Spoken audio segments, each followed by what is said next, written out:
Esto es Mesa de Barrio, un ping-pong de ideas, comentarios y análisis de los acontecimientos más importantes afectando a nuestra comunidad en los Estados Unidos y América Latina.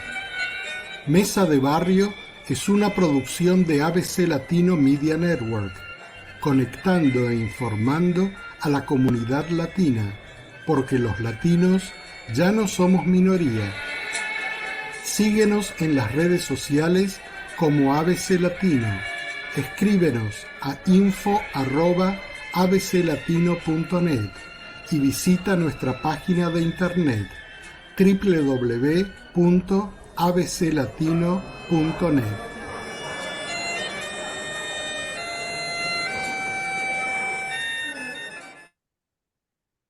Muy buenos días a todas y todos, donde quiera que se encuentren. Desde ABC Latino, yo soy Enrique Roblonsky y esto es Mesa de Barrio. Como siempre, conmigo aquí en esta Mesa de Barrio, Malía Dumont. ¿Cómo estás, Malía, el día de hoy? Hola, muy bien, gracias. También Pablo Sadler con nosotros. Hola, Pablito. Hola, buen día a todas y todos. Contentos, por supuesto, de estar compartiendo esta mesa con amigas y amigos y contentos con tener esta, no sé si llamarla invitada o esta vieja amiga que vuelve a Bella de Barrio, así que vamos a pasarla bien, quédense. Así es, porque hoy tenemos con nosotros a alguien que ustedes ya conocen. Está con nosotros Luz Castaneda, bien brasileña. ¿Cómo estás, Lucía? Bien, gracias, Robbie. Gracias por la invitación. Buenos días a la mesa y a todos que nos escuchan. Muy más contenta de estar aquí cuando de la última vez que estábamos con las cuestiones de las elecciones de Brasil. Así que qué bueno que ahora estamos en otro momento. Así es, porque tú tienes razón, habíamos conversado antes de las elecciones generales de Brasil, donde había cierta incertidumbre en cuanto a qué iba a ocurrir, ¿verdad? Y por supuesto, ahora mucho más tranquilo, dices tú ahí, obviamente ya nos estás dando un poco la pauta de hacia dónde vamos a ir en el día de hoy, porque vamos a estar hablando de Brasil hoy, en el presente, bajo la nueva presidencia de Lula da Silva, el presidente de Brasil, ¿verdad? Así que vamos a ir derecho aquí y Luz, cuéntanos un poquito, porque yo sé que tú viajas a Brasil, vas y vienes, estuviste hace poco en Brasil, estás en contacto con gente en Brasil. A principios de año, Lula da Silva volvió a asumir como presidente de este gran país, luego de haber sido proscripto, luego de haber sido encarcelado, vuelve nuevamente a la presidencia. ¿Qué ocurrió en estos meses? Bueno, primeramente esclarecer, aclarar que no soy una entendedora de política, pero sí que soy un amante de los cambios y de mi país también. Y hoy es el 7 de septiembre, se conmemora la independencia de Brasil de los portugueses. Pero para nosotros, más aclarado, independencia de qué, porque todavía estamos muy atrapados con bueno, con el capitalismo, con los imperios que nos mantenemos presos. Pero sí es un día importante para Brasil.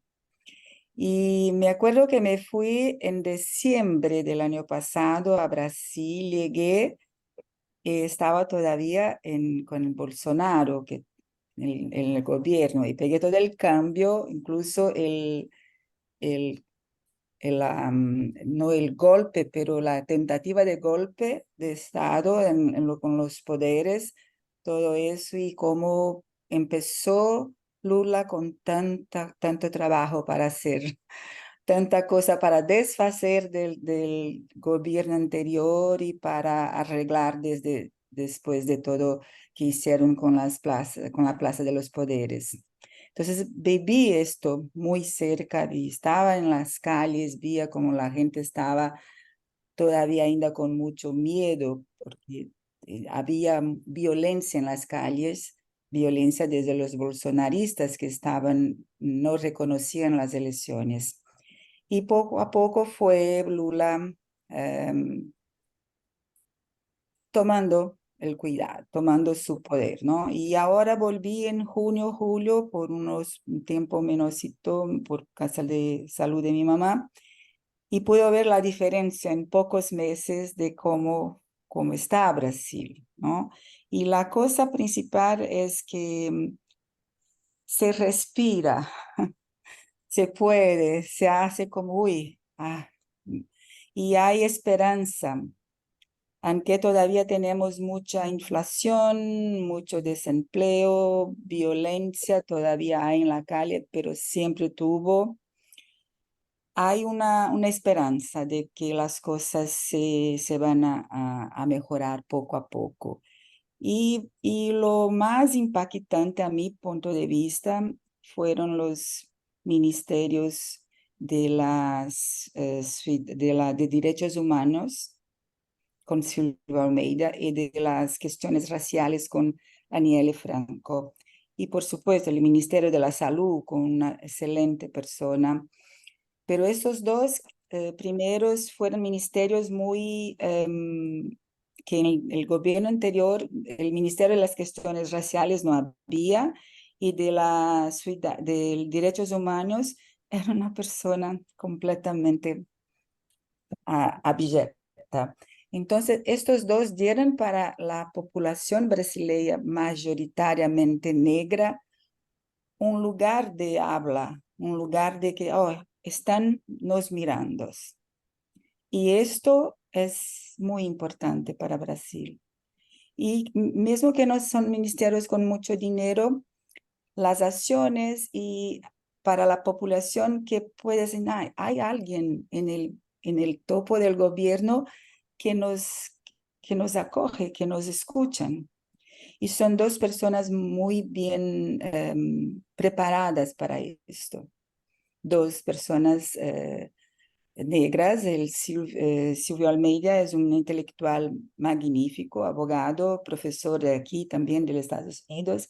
Y Aniele Franco es la hermana de Marielle Franco, que fue asesinada 4 años atrás durante el gobierno de Bolsonaro. Era en la época una congresista y estaba trabajando mucho con cuestiones muy importantes.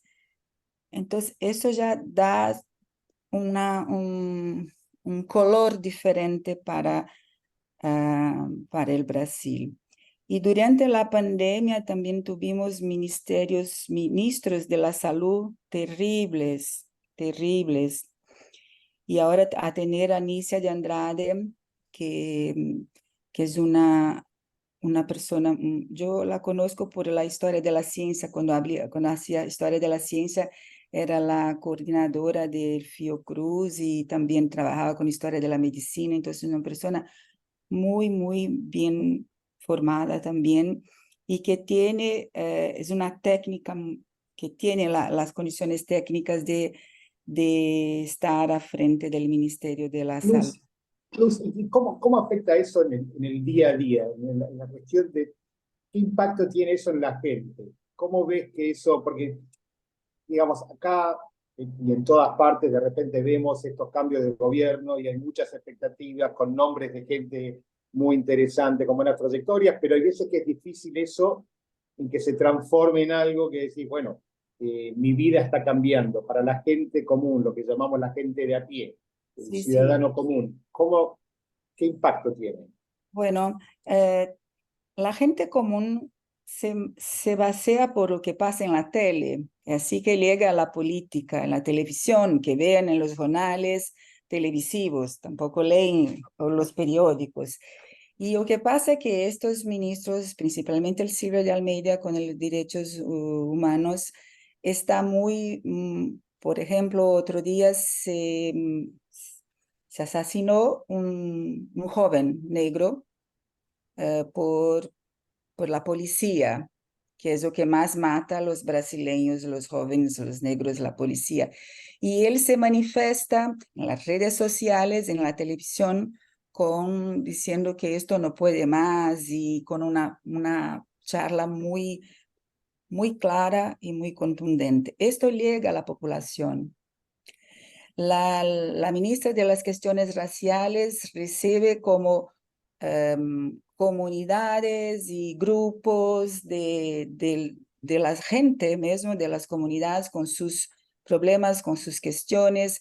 Hace también una charla como casi diaria en las redes sociales, o semanal de las redes sociales, lo que está haciendo, muestra para la gente, mire, estoy haciendo esto, el coge de la ministra, con un lenguaje que uno puede entender, y como es una mujer joven, hermana de alguien que conocida, entonces está llegando a la gente que se siente así, veo yo, no sé, tenía que estar más en Brasil para ver, pero cuando hablo con la empleada, porque en Brasil tenemos todo este clasicismo de haber empleados domésticos con las empleadas de mi hermana,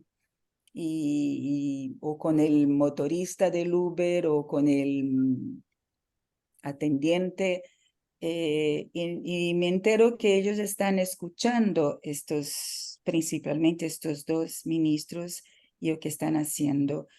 Hay una preocupación y un proyecto de que lo que ellos hacen lleguen a la gente, porque Bolsonaro ganó las elecciones por estar también en las redes sociales y todo el fake news que los. Entonces, parece que aprendemos, la izquierda está aprendiendo que necesita estar en las redes sociales, que necesita llegar hasta donde está el pueblo mirando. Entonces hay este cambio también que fue como un aprendizado que nos impuso el Bolsonaro, y si no lo hacemos, perdemos, porque todavía el bolsonarismo continúa muy activo en las redes, continúa muy activo con las fake news. Aunque Bolsonaro esté decadente, el bolsonarismo existe independiente de Bolsonaro. Entonces, me parece que esto está trayendo para la gente un poco más de autoestima, nos cuidan, nos ve. En el discurso de Posse, del Silvio Almeida, él lo dijo, no me acuerdo bien las palabras, pero sí, gente negra existe y tú eres importante para nosotros. El morador de la calle, tú existes y eres importante para nosotros. El transgénero existe, es importante para nosotros. Él fue nominando todas las minorías y diciendo, yo les veo y tú eres importante para nosotros. Esto fue de un pacto, de una grandeza que, uy, me emociona até, porque es esto, cuando viene alguien de un ministerio y le mira a los ojos y dices, tú existes y voy a hacer con que tu existencia sea importante para nosotros. Y él es coherente con esto. Entonces, Claro. Es como Lula da Silva, así como tú lo pintas, es como el padre de una familia muy grande, y es esa figura paterna que llama a todos los hijos y les dice, yo los quiero a todos y yo estoy aquí para protegerlos. Es un poco esa idea de lo que tú me das por lo menos. Y obviamente parece ser, Pablo, tenemos problemas escuchándote. Creo que quieres decir algo. Déjame que termino y te doy lugar ahí. Eh, Lula da Silva obviamente parece ser que comenzó su presidencia buscando muy rápidamente llenar el vacío creado por el gobierno de Bolsonaro en tantos ministerios públicos. en la obra pública, en la obra de asistencia pública. Como tú dices, los ministerios de género, los ministerios de derechos humanos, el ministerio de salud, todas áreas de gobierno que habían sido vaciadas por el gobierno anterior. Y rápidamente las hace llenar y con gente capaz. Así que creo que estamos todavía en esa etapa de, ¿cómo se dice?, de ensoñamiento, donde la población confía en este padre mayor que está aquí para llevarnos adelante. Pablito. Yo creo que Lula, parte del éxito por ahora en esta propuesta, es totalmente prematuro de hablar en términos más concretos, pero parte del éxito de la aceptación de su gestión es que justamente no habla de igualdad, sino que está implementando políticas de equidad, que es bastante distinto, y creo que acá es una conversación que muchas veces incorporamos palabras, pero que no establecemos la diferencia. Más que un padre de todos, lo que está haciendo es implementar principios de equidad. ¿Qué quiere decir eso? Que a cada uno lo que cada uno necesita, que no es lo mismo para todos. ¿Y cómo se traduce eso en política? Es que recientemente lo que hizo Lula fue subir el salario mínimo que no se había aumentado durante toda la gestión de Bolsonaro, ajustarlo a través del aumento de la inflación y del crecimiento del Producto Bruto Interno. Son medidas muy progresistas. Una descongelación de los salarios de los estatales, un aumento o digamos, empezar un impuesto a los fondos súper ricos manejados por una persona de 15 a 20% cada 6 meses. Digamos, realmente afectar lo que es la redistribución. Ahora, ¿por qué eso es importante? Porque creo que todo lo que decía Luz es fundamental, que la gente sea visibilizada, que la gente sea escuchada, pero eso tiene que ir acompañado de medidas prácticas que mejoran la calidad de vida del día a día. Bolsonaro llega como un representante no como un proyecto, sino que un representante de la desesperación, del desencanto. Y llega en parte por los problemas que sabemos que existían en Brasil, que existen en otros lugares de Latinoamérica, de violencia, de problemas económicos, de problemas de salud, y la falta de esperanza. Pero a la falta de esperanza no hay que cambiar el discurso solamente, sino implementar medidas prácticas que incluyen mejorar la calidad de vida, el poder de adquisición de la gente, acceso a la salud, acceso a la vivienda, las políticas de discriminación que vemos que empieza por lo menos a discutirse, el tema de racismo en Brasil, que es dramático y con impacto en el día a día, por supuesto. Entonces creo que es importante eso, el tema de equidad a diferencia de igualdad. No se puede gobernar para todos todo el momento. Hay gente que tiene que ser representada porque si no, no tiene voz, que son la gente más pobre en general, la gente desplazada. La gente más rica sabe cómo hacerse escuchar. Los pobres muchas veces no tienen esos representantes y eso es lo que está escuchando este gobierno. Por eso creo que se empieza a ver un cambio real, no solo de discurso, sino también de implementación de medidas reales. Ahora, Pablo, comparto totalmente lo que tú dices, pero hay algo que en Latinoamérica, en todas partes del mundo, cuando existen estos gobiernos que buscan equidad, como tú dices, hay poderes a los cuales no les interesa. Lo que está ocurriendo en Brasil es que aparentemente, y lo abro porque yo no sé, pero aparentemente esos poderes le están dejando a Lula hacer todo esto, o por lo menos no están entorpeciendo este trabajo de cuidar. Es como que, bueno, esto realmente no me afecta a mis intereses. Yo puedo seguir haciendo lo que he estado haciendo siempre mientras se hacen estas otras cosas. ¿Te parece a vos, a Luz, Malía? ¿Qué les parece a ustedes?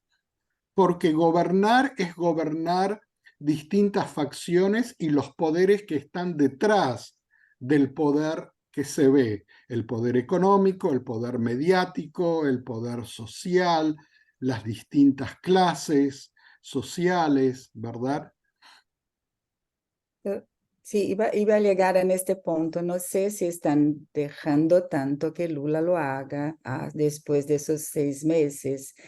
Él es un bueno político en el sentido que sabe negociar y tiene una presión tremenda del que le llamamos el centro de la política, que es la mayoría, y que para que aprueben, y son la mayoría en el Congreso, y en el Senado Lula tiene más, pero en el Congreso son la mayoría. Entonces, para que aprueben o que Lula propone, ellos piden mucho más.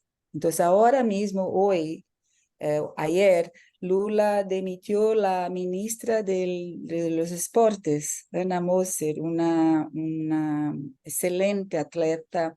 Estaba haciendo un trabajo magnífico de implementación, como si de pequeñas acciones en los pueblos, en las ciudades, de los deportes para todos, para un político del centrón, para hacer la troca. Entonces, él tiene una presión muy grande y no está. Querían sacarlo los ministros de Derechos Humanos también, que hablaban en también tener el cambio. Entonces no es fácil, y esto que ahora empiezo a entender cómo funciona la política, me digo, uy, jamás sería una política qué cosa, cómo es difícil para un que está en el cargo del presidente hacer todo eso. Necesita tener mucho conocimiento de la estrategia, del funcionamiento. Entonces, esto de la tajación de los súper ricos, una cosa que también no fue fácil conseguir, porque los súper ricos obviamente no quieren, ¿no? Entonces, no sabería decir si están dejando el hacer porque no le importa mucho. No, no están dejando que lo haga mucho. Es que Lula sabe negociar.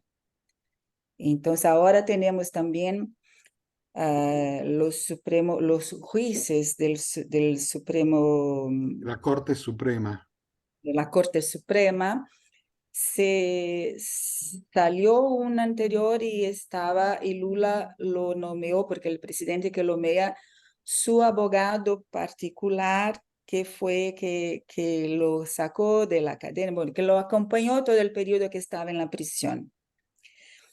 Es una persona bien formada, todo, pero fue un escándalo porque estaba como así, está nomeando una persona de su medio particular, personal. Y él ya empezó a hacer cosas que ya no están todos contentos. Entonces Lula viene, Zanini. Lula viene y dijo, bueno, lo mejor sería que los votos, las pronunciaciones de los jueces sean secretas. Otro escándalo. ¿Cómo así? Sean secretas porque así un juez puede salir a la calle sin sufrir alguna agresión. Entonces, yo acompaño mucho a Manuela Dávila, que es una política y es muy comentarista. Me dijo, pero todos nosotros somos seres públicos y vamos a la calle. Y yo sufro la agresión, mi hija también. La diferencia es que los jueces tienen escolta y que no hay más, no hay más espacio en Brasil para la no transparencia. Sí, tenemos, porque la Suprema Corte es lo que tiene lo más, no más importante, pero allí acaba todo, allí se elige o que va a hacer o no, hasta el presidente, ¿no? O que dice el presidente. Entonces, no, nosotros somos, para sermos una democracia verdadera, tenemos que saber lo que esos jueces están aprobando o no.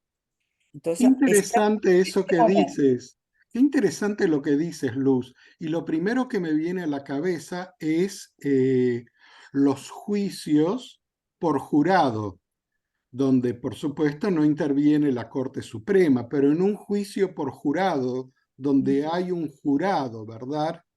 Es el jurado el que determina el veredicto final, pero no se sabe lo que cada uno de los miembros de ese jurado opinó, pensó.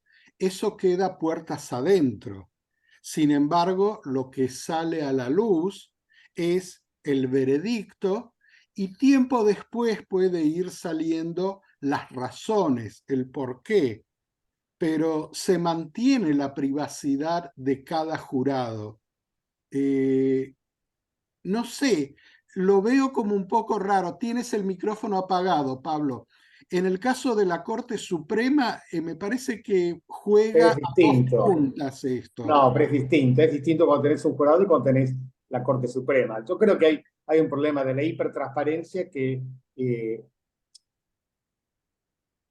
vuelta, primero, a nivel de la Corte Suprema yo creo que tiene que haber transparencia. El tema de la transparencia política también tiene dos aspectos, porque hacer la política no es un proceso lindo, cooperativo, sino que es un proceso de negociación permanente en la que uno tiene que aceptar cosas que no necesariamente está de acuerdo, pero para poder gobernar hay que poder formar coaliciones.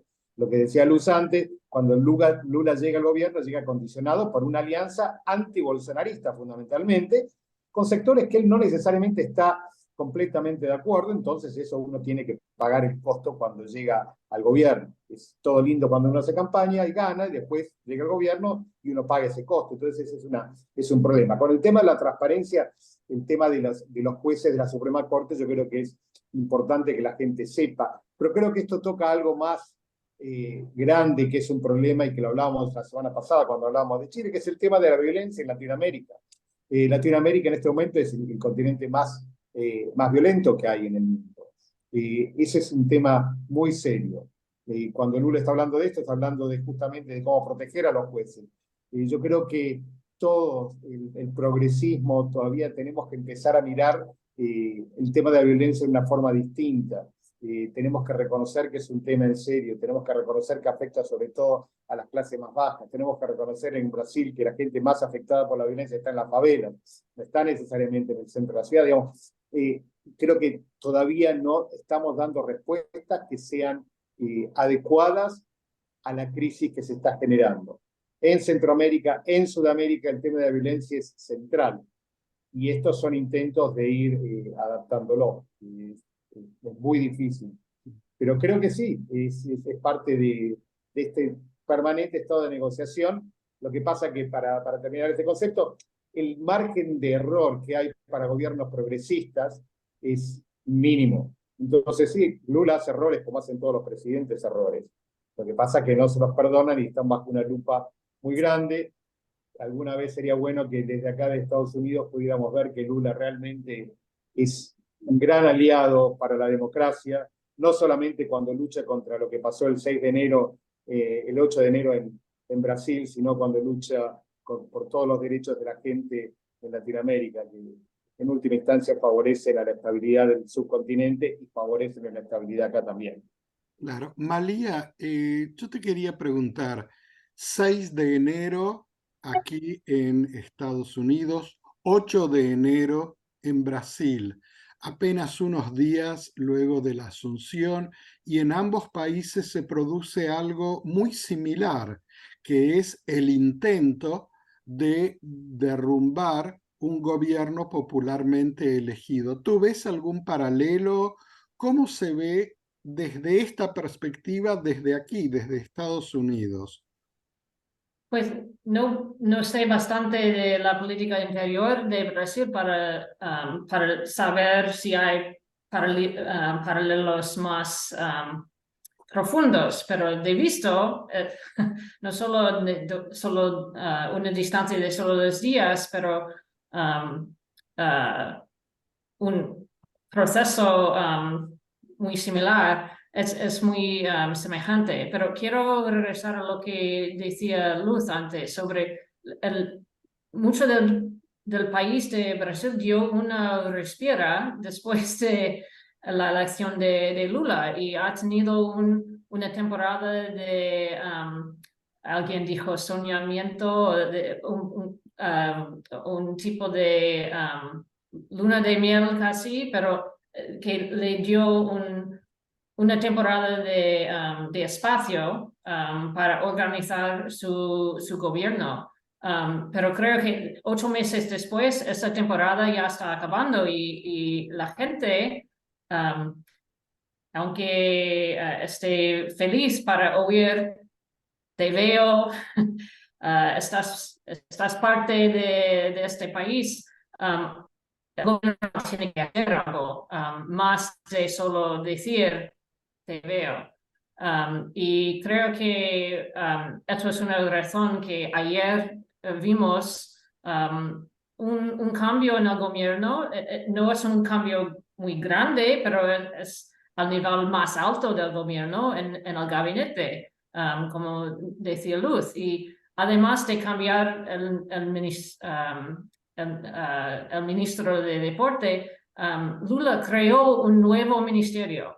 Yo creo que eso es muy importante. Un ministerio de negocios pequeños, creo que se llama negocios pequeños y micro negocios. Y eso, creo que Lula tiene que poner mucha énfasis en los meses, el año que viene, en resultados económicos en el país y también internacional, porque el año que viene Brasil va a sumir la sede de la G20, va a ser presidente de la G20 y también era la semana que pasada o 2 semanas atrás el grupo BRICS decidió ampliar y dar la bienvenida a más miembros, que es un cambio muy, muy grande en la política internacional, la economía internacional. Así que yo veo que Lula se está preparando tomar una posición de liderazgo más fuerte en cosas económicas, domésticas, pero también internacionales.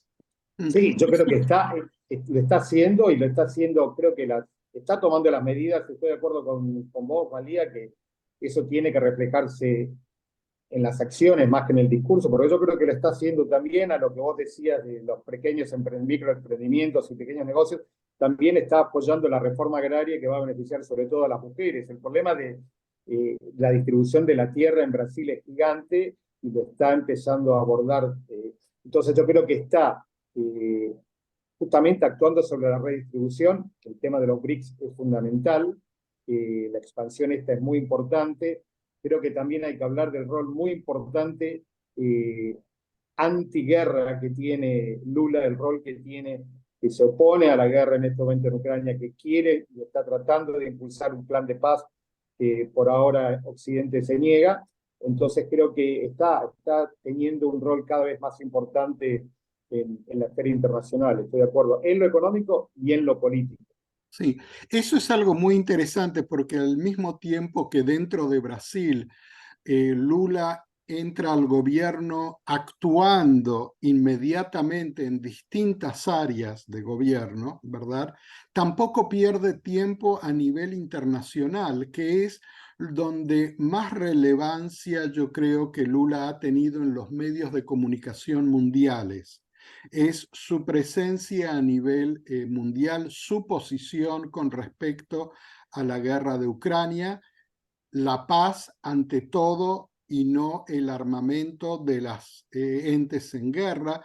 Luego los BRICS, como estabas mencionando tú, Malía, donde Lula tiene una actuación, yo creo, muy, muy importante, sobre todo para Latinoamérica, porque es él el que empuja realmente para ampliar el grupo de los BRICS. No sé si habrá tenido la intención de aceptar tantos nuevos miembros, pero sí empujaba por mucho tiempo y con mucha fuerza la incorporación de Argentina a los BRICS, ¿verdad?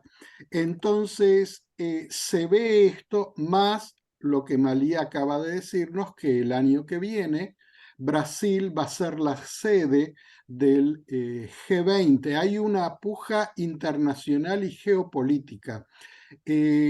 ¿Cómo ven ustedes ese manejo a nivel internacional de Lula? Bueno, estoy de acuerdo como... Aquí está abierto. Sí, con todo esto que hablan y una cosa solo que está empezando a ser un poco desconfortable adentro de Brasil, que Lula se viaja mucho, está muy como tomado con la política externa y hay problemas muy importantes que él no está como cuidando. Entonces es un lugar muy difícil para estar, porque yo concordo con hoy Lula es una de las personas más importantes en el escenario político mundial, porque tiene la América Latina del Sur probablemente muy a frente con él. Entonces, la cuestión de la violencia en Brasil es tremenda. La policía baiana del estado de Bahía mata más que toda la policía de los Estados Unidos entero. Se mata muchísima gente. Un mes atrás se mató una líder quilombola y del candomblé. Una familia toda fue queimada viva.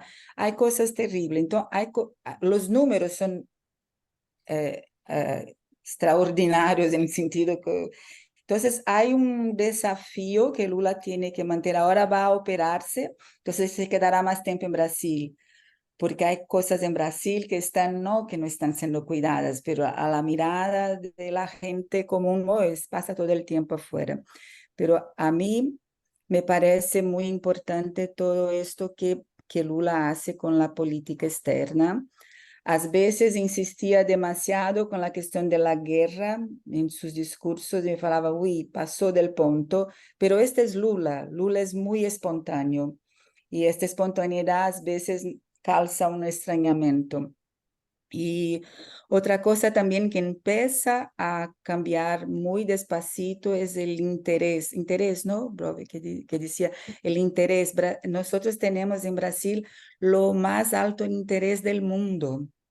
Y esto es imposible que una economía pueda seguir. No, a el interés más Los alto está en intereses, Argentina.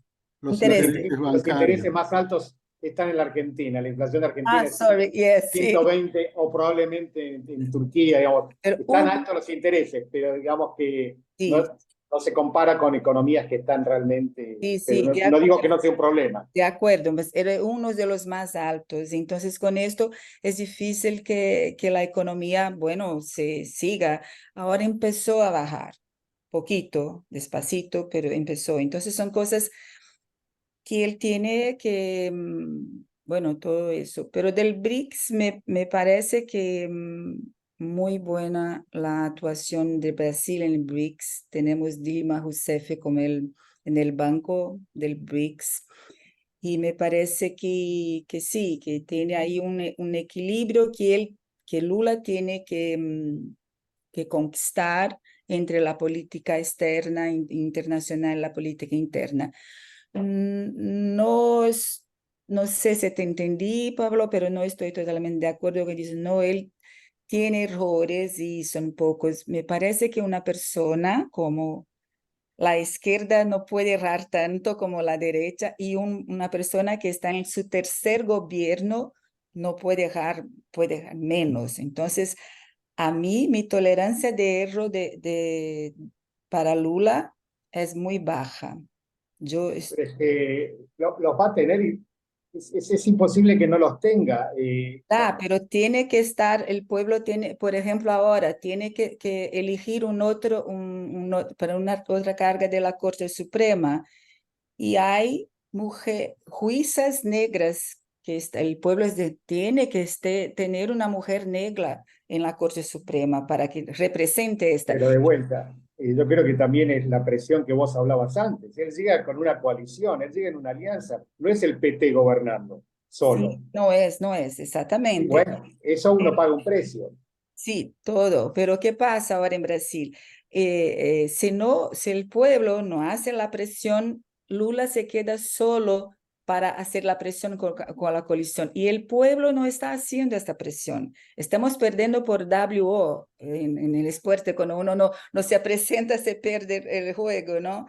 Entonces, todo eso. Y él está haciendo muy bien. A mí, sí, mi opinión que está haciendo un muy buen gobierno, pero no puede cometer errores. No puede cometer Es una muchos vara errores.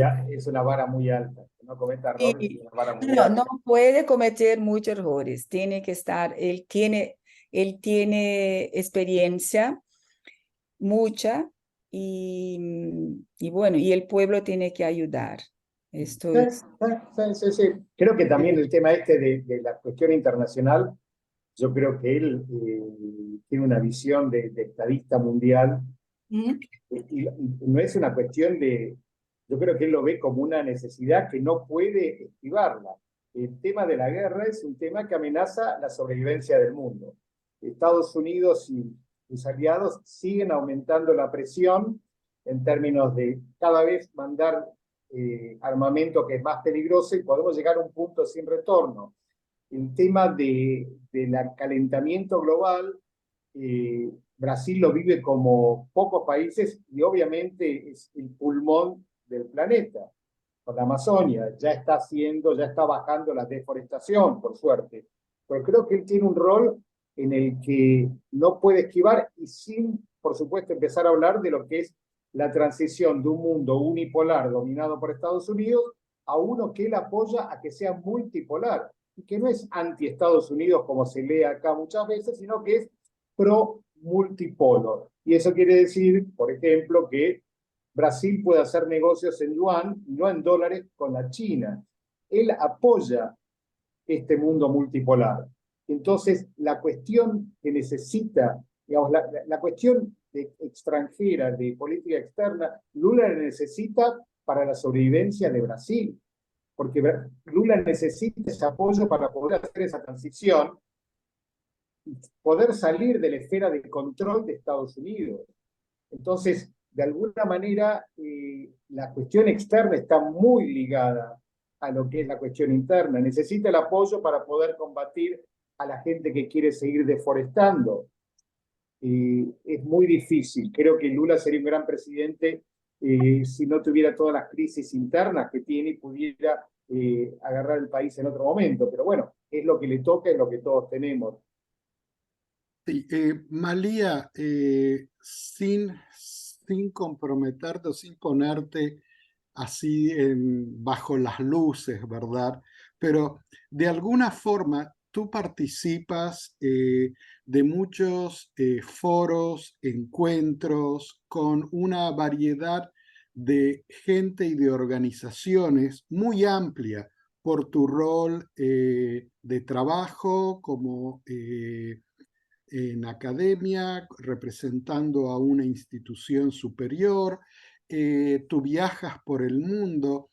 ¿Cómo se percibe, tú crees, en otras organizaciones a nivel de gobierno, a nivel de fuerzas militares, a nivel de otras instituciones y organizaciones, lo que está ocurriendo en Brasil, pero sobre todo en la parte internacional, esa presencia de Brasil internacionalmente y sobre todo con vistas a que Brasil va a ser la sede del G20 el año entrante, ¿verdad?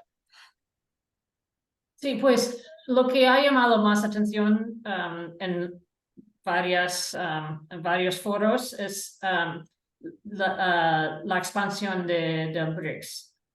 La G20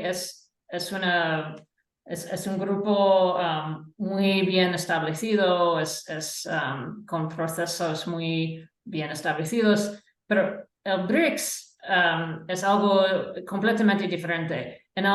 Se fundó en el año 2009 y solo era BRIC en ese tiempo, no tenía Sudáfrica. Y era un grupo para tener charlas sobre cosas económicas.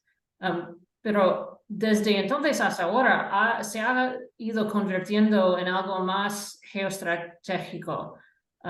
Y sobre todo ahora con ampliar los miembros,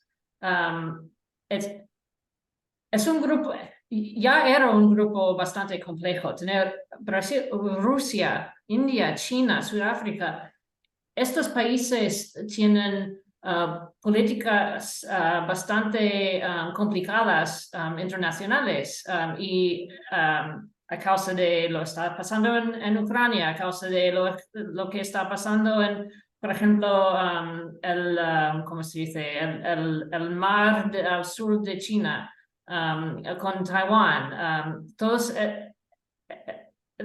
los BRICS, los miembros de los BRICS están enfrente de estos tipos de problemas, pero estos problemas no entran en las charlas del BRICS en sí. Pero creo que no podrán evitar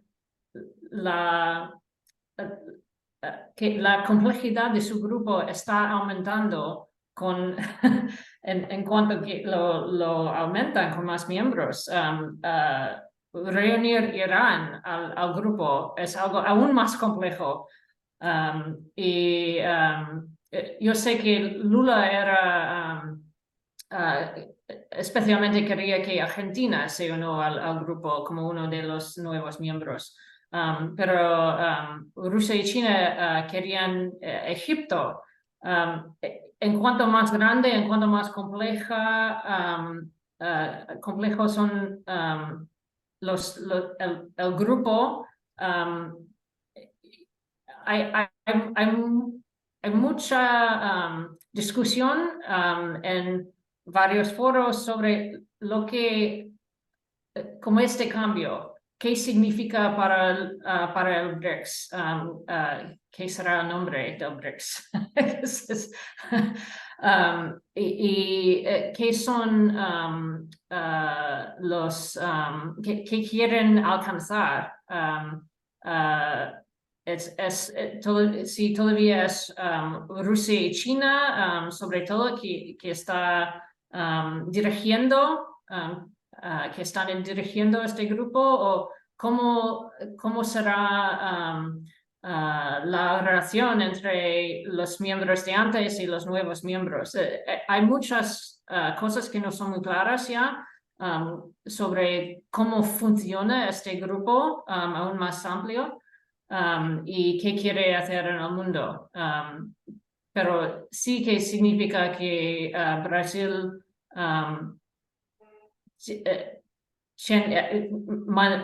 mantiene influencia, pero no es claro si con la expansión del grupo, si la influencia de Brasil está disminuyendo porque hay más miembros ahora. Todavía no es muy claro. A mí me parece, y esta es mi opinión personal nada más, que ese mundo multipolar del cual Pablo estaba hablando y que se habla tanto más seguido a nivel internacional hoy en día, está muy bien expresado y representado dentro de los BRICS, porque los BRICS son la representación de un mundo multipolar. No se puede decir que China y Rusia son los que dominan, porque al mismo tiempo los intereses de India contrarrestan y están en oposición a los intereses de China. Es más, China y la India tienen sus propios conflictos en la frontera, ¿verdad? Sí. La incorporación de Argentina a los BRICS, junto con Brasil y Argentina son principales socios, no solamente económicos, pero son aliados de muchísimos años de historia conjuntamente, representan los dos países más grandes de Sudamérica y ejercen un peso en buscar el interés de Latinoamérica en la escena mundial. Entonces, no hay una fuerza sola que realmente domine. Egipto, Arabia Saudita,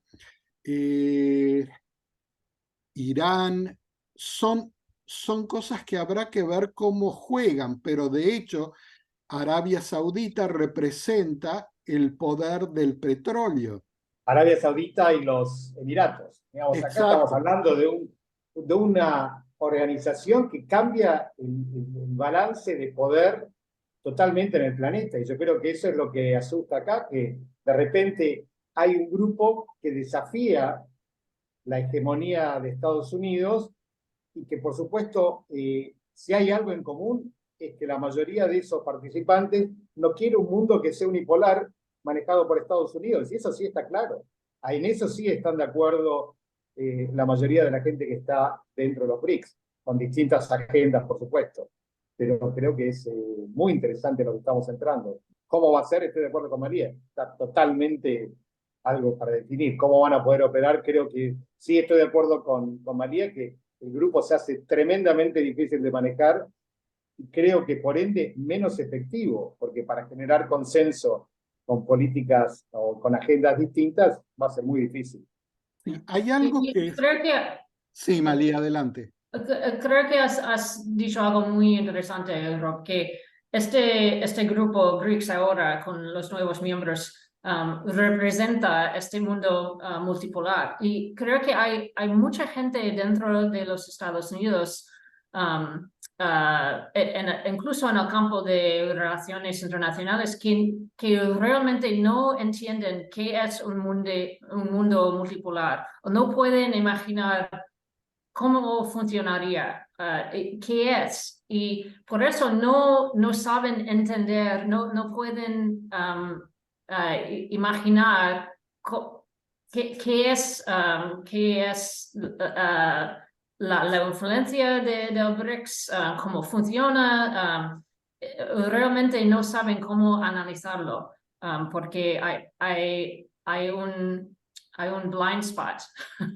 Sí, estamos acostumbrados a vivir en un mundo de opuestos, en un Sí. mundo de confrontaciones entre dos bandos, ¿verdad? Y nunca nos abrimos que hay un mundo mucho más amplio fuera de esta confrontación de dos bandos. Ok, países con tantas cosas complejas pasando en sus alrededores, como Rusia, China y India, pueden estar en un grupo juntos. Eso es muy difícil para mucha gente entender. Claro, hay algo que se ha hecho y que Lula también estaba impulsando, y eso es no usar exclusivamente al dólar como moneda de intercambio internacional. En algún momento se habló de crear una nueva moneda. Muy pronto eso se dejó de lado realmente, pero los países dentro de los BRICS y Brasil mismo están comerciando con sus propias monedas. De hecho, Argentina y Brasil desde comienzos de este año, finales del año pasado, el comercio bilateral se viene realizando en las monedas de los dos países, como una forma de agilizar y facilitar el comercio. Mencionaban ustedes antes el comerciar con yuanes en lugar de con dólares, ¿verdad? Pero esa política de comerciar en las monedas de cada uno de los distintos países me parece que es algo también así muy novedoso y parte de esta amplitud de abrir el mundo a escenarios nuevos de relaciones entre los países. Me parece interesante eso de los BRICS, que no es, pero que entiendo yo, que no es un acuerdo político y ni ideológico, pero un acuerdo de cómo manejar al mundo con una cooperación multipolar. Entonces, es una cosa que hace dificultad mismo de se entender, porque Rusia y China y India pueden estar, o Arabia Saudita, en un mismo grupo, porque no hay una orientación política, así diciendo, pero una orientación económica y de comercio más do que política, si no estoy equivocada. Y en esto pienso que por esto que Brasil también puede estar y Argentina también puede estar, porque tenemos o que ofrecer o que cambiar así. Y bueno, me parece que es un momento donde estamos a ver este cambio, ¿no? De la unipolaridad para el mundo multipolar. Países como Sudamérica tienen mucho a enseñar sobre eso, porque tuvimos siempre sobre el subjugado por un unipolar. Desde Portugal hasta Estados Unidos siempre tuvimos una condición de subjugamiento de un imperio. Y a ver cómo eso se maneja con las políticas internas es bonito de ver, porque es un desafío, es todo muy nuevo y Lula, al mismo tiempo que tenemos 40% menos de desmatamiento en la Amazonia, bravísimo, pero está a punto de hacer un acuerdo de autorizar la extracción de óleo en el Amazonia, de la vacía de la Amazonia, y eso puede poluir, puede hacer cosas que ya lo sabemos. Entonces, el tiempo todo está en este conflicto, a mí es un conflicto, para él es lo que él vive como político, ¿no? Y a pasar sobre la ministra del Medio Ambiente, que está totalmente de desacuerdo con esta explotación. Pero esto tiene a ver con una política externa. Entonces, ¿cómo hacer esta conversación, esta armonización? Es bonito de ver porque es un otro momento. Así es, Creo que Luz.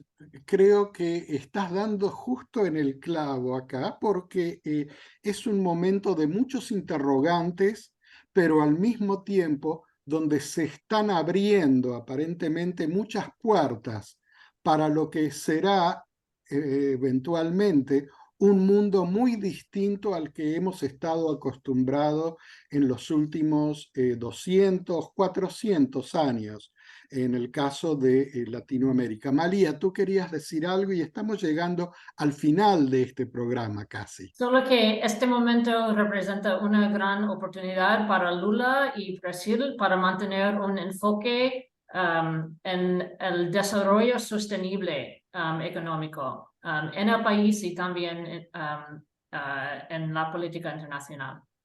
Y con esas palabras vamos a ir terminando el programa del día de hoy. Yo les quiero agradecer muchísimo a todos ustedes por haber estado aquí con nosotros y con nuestros participantes de Mesa de Barrio y adelantarles que en los próximos programas vamos a seguir haciendo esta recorrida por los distintos países de Latinoamérica. Hemos hablado de Argentina, de Chile, ahora Brasil. Vamos a estar hablando sobre algo muy interesante, que es esta visita reciente de varios miembros del Congreso de Estados Unidos por distintos países sudamericanos, y vamos a estar conversando con alguien quien detrás de las escenas organizó y coordinó este viaje a través de distintos países latinoamericanos. Esto en los próximos programas. También vamos a estar hablando de Ecuador y de Guatemala, todos países con elecciones, todos países con cosas para aprender y hilvanar. Nuevamente, gracias desde ABC Latino. Esto es Mesa de Barrio y nos vemos la próxima. Chao. Gracias, chao. Gracias. Gracias.